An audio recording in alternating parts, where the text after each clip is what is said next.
ทุ่งนาเมืองสกลนครมื้อนี้โอกาสดี ก็เลยมาเก็บบรรยากาศตามท้องไร่ท้องนามาสู่พี่สู่น้องเบิ่งเนาะพี่น้องเนาะมาเลี้ยงงัวเลี้ยงควายพี่น้องเอ้ยควายเมืองสกลนครอยู่บ้านกรุงศรีควายกับเรือบ่หลายแล้วพี่น้องเรือบ่กี่เจ้าพี่น้องเอ้ยเรือไม่กี่เจ้าแล้วใกล้จะหมดละควายก็ได้พี่น้องเอ้ยก็เลยมาเก็บบรรยากาศถ่ายให้พี่ให้น้องได้เบิ่งทั้งหามีพี่น้องแถวกรุงเทพหรือแถวต่างประเทศบ่เห็นงัวบ่เห็นควายก็ถ่ายให้เบิ่งเนาะพี่น้องเนาะว่าหลังจากเก็บเกี่ยวหลังจากเข้าขึ้นหน้าปลาขึ้นเล่าว่าให้เฮาเฮ็ดหยังต่อ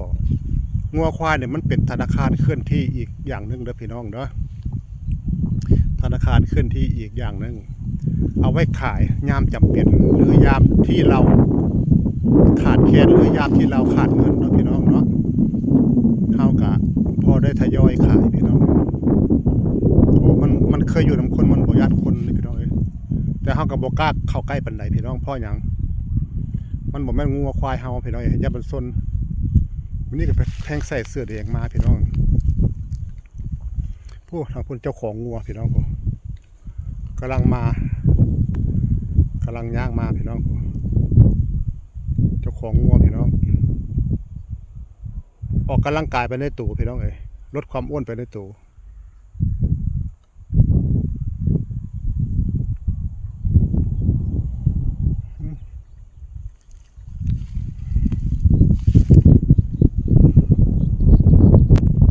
ตื่นกันใครมันบดสนมอเตอร์ไซค์เนาะตื่นกันแม่กับลูก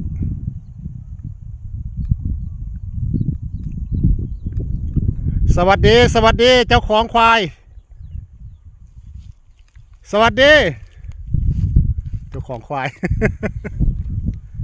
เจ้าของควายตาก้านซื้อซ่องเพิ่นพานุเชษเด้อพานุเชษอิ่มบุญสุ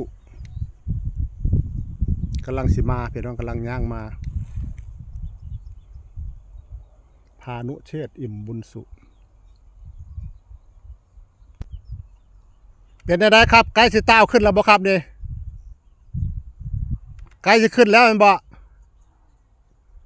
ควายนี่ใกล้แล้วกำลังรวมตัวเนาะ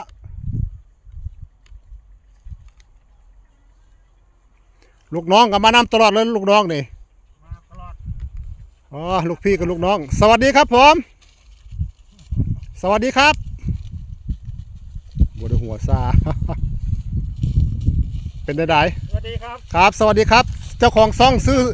เจ้าของซ่องซื้อซ่องอย่างนอต้องการนุเชษครับผมก